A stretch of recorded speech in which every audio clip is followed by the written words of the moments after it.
warahmatullahi wabarakatuh.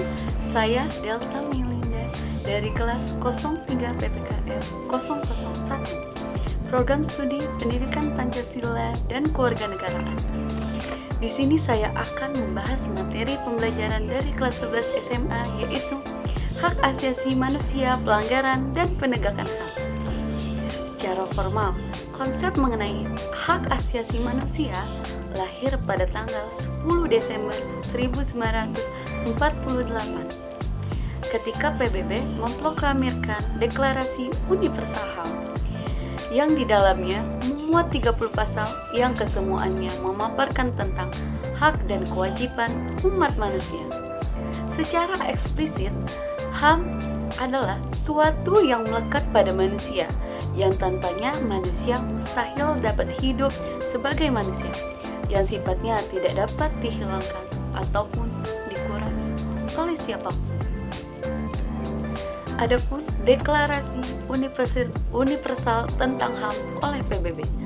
Yang pertama, pengakuan atas martabat dan hak-hak yang sama bagi semua anggota keluarga, kemanusiaan dan keadilan di dunia.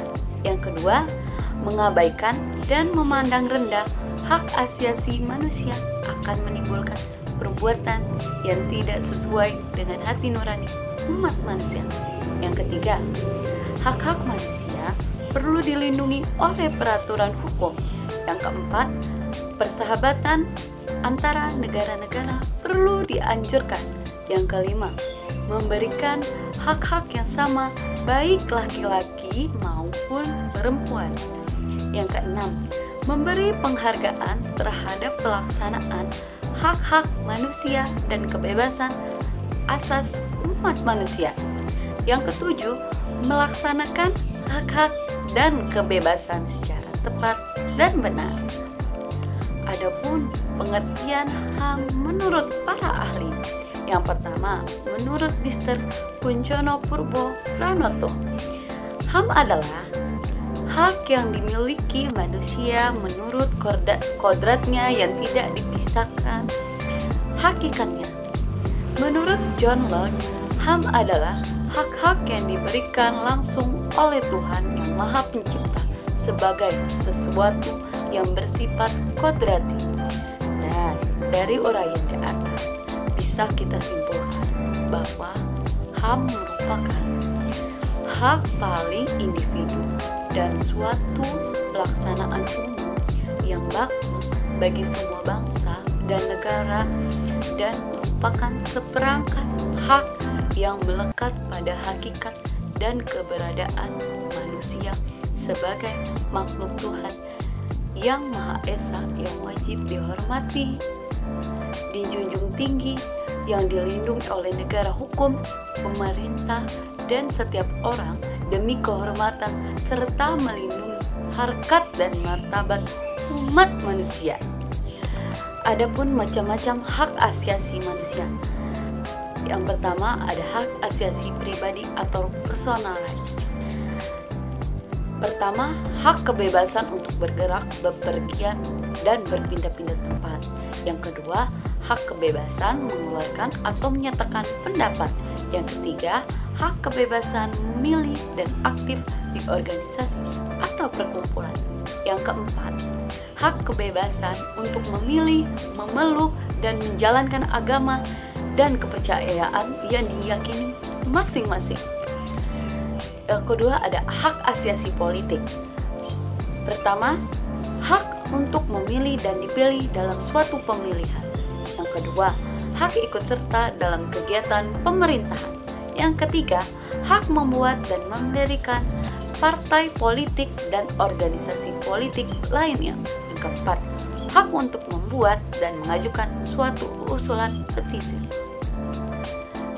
Yang ketiga, hak asasi hukum. Yang pertama, hak mendapatkan perlakuan yang sama dalam hukum dan pemerintahan. Yang kedua, hak untuk menjadi pegawai negeri sipil atau PNS. Yang ketiga, hak mendapat layanan dan perlindungan hukum. Yang keempat ada hak asasi ekonomi. Yang pertama, hak kebebasan melakukan kegiatan jual beli. Yang kedua, hak kebebasan mengadakan perjanjian kontrak. Yang ketiga, hak kebebasan menyelenggarakan sewa, menyewa, hutang, piutang, dan lain-lain. Yang keempat, hak kebebasan untuk memiliki sesuatu. Yang kelima, hak memiliki dan mendapatkan pekerjaan yang layak. Selanjutnya, hak asasi peradilan. Yang pertama, hak mendapat pembelaan hukum di pengadilan. Yang kedua, hak persamaan atas perlakuan, penggeledahan, penangkapan, penahanan, dan penyelidikan di mata hukum. Dan yang terakhir selanjutnya yaitu hak asasi sosial budaya.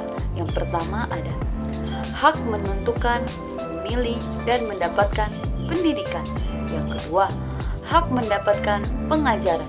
Yang ketiga, hak untuk mengembangkan budaya yang sesuai dengan bakat dan minat. Adapun sejarah HAM di Indonesia dan di dunia. Pada tanggal 10 Desember setiap tahunnya diperingati sebagai Hari Hak Asasi Manusia.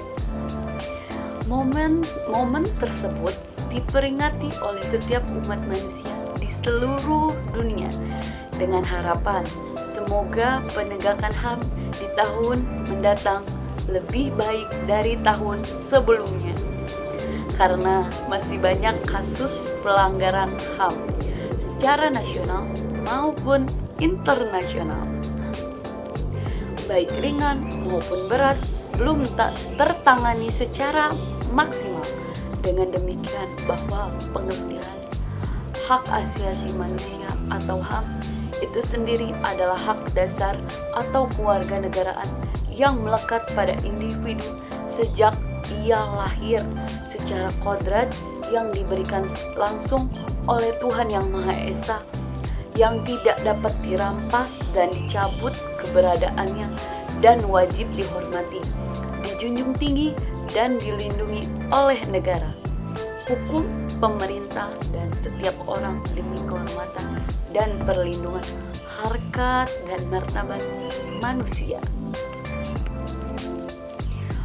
Oleh karena itu, hak asasi manusia bersifat universal, yang artinya berlaku di mana saja, untuk siapa saja, dan tidak dapat diambil oleh siapapun.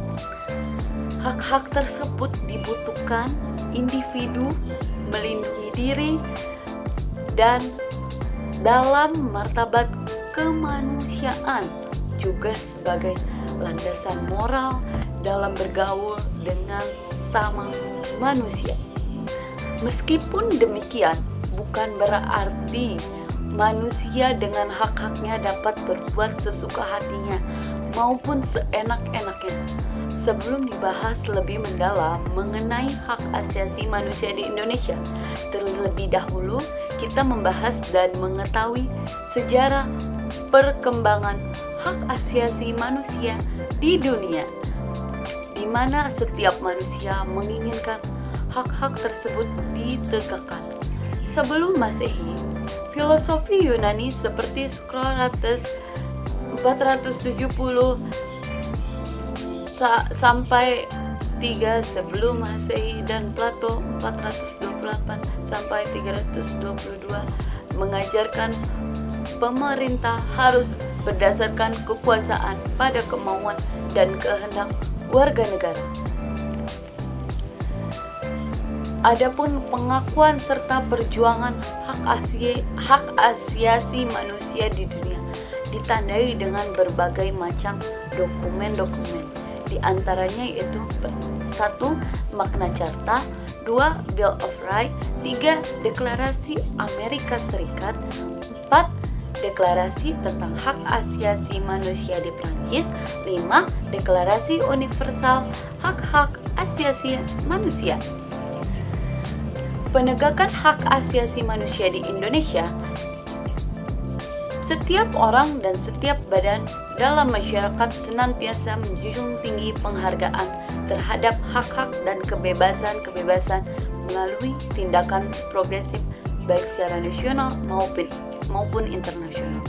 Namun, manakala manusia telah memproklamirkan diri menjadi suatu kaum atau bangsa dalam suatu negara, status manusia individual akan menjadi status warga negara. Pemberian hak sebagai warga negara diatur dalam mekanisme kenegaraan. Langkah-langkah penegakan HAM di Indonesia. Yang pertama, mengadakan langkah konkret dan sistematis dalam pengaturan hukum positif. Yang kedua, membuat peraturan perundang-undangan tentang HAM. Yang ketiga, peningkatan penghayatan dan pembudayaan HAM pada segenap elemen masyarakat.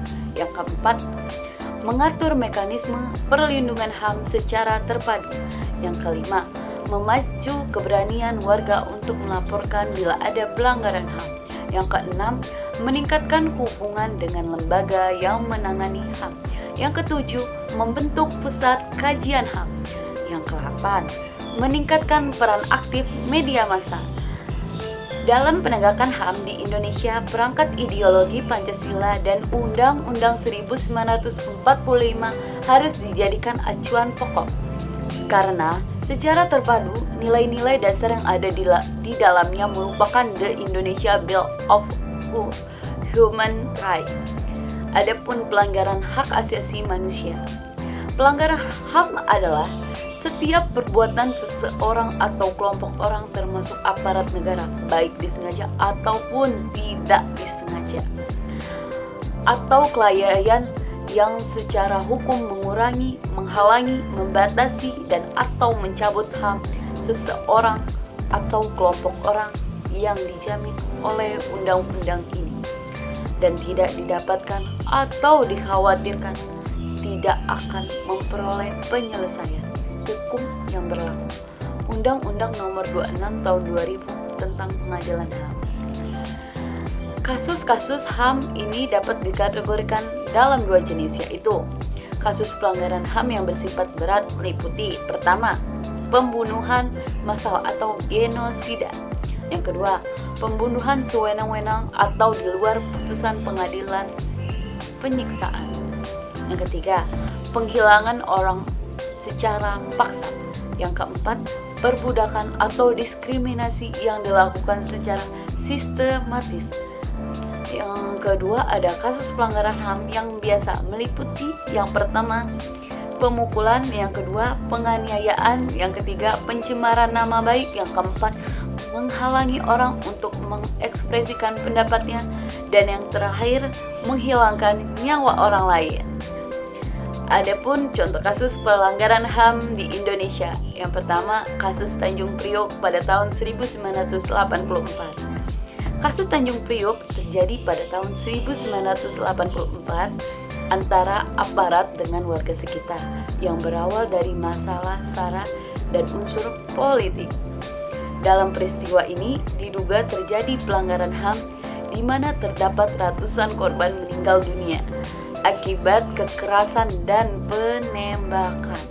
Yang kedua, kasus terbunuhnya Marsina, seorang pekerja wanita PT Catur Putra Surya Porong, Jawa Timur pada tahun 1994. Marsina adalah salah satu korban pekerja dan aktivitas yang hak-hak pekerja di PT Catur Putra Surya Porong, Jawa Timur. Dia meninggal secara mengenaskan dan diduga menjadi korban pelanggaran HAM berupa penculikan, penganiayaan, dan pembunuhan. Yang ketiga, kasus terbunuhnya wartawan Udin dari Harian Umum Bernas pada tahun 1996. Wartawan Udin atau bisa dikenal dengan nama Fuad Muhammad Syafarudin adalah seorang wartawan dari Harian Bernas yang diduga diculik, dianiaya oleh orang yang tak dikenal dan akhirnya ditemukan sudah tewas Demikian itulah yang bisa saya sampaikan mengenai materi pembelajaran kelas 11 SMA ya, dengan tema hak asasi manusia, pelanggaran dan penegakan HAM. Kurang lebihnya mohon maaf. Wassalamualaikum warahmatullahi wabarakatuh.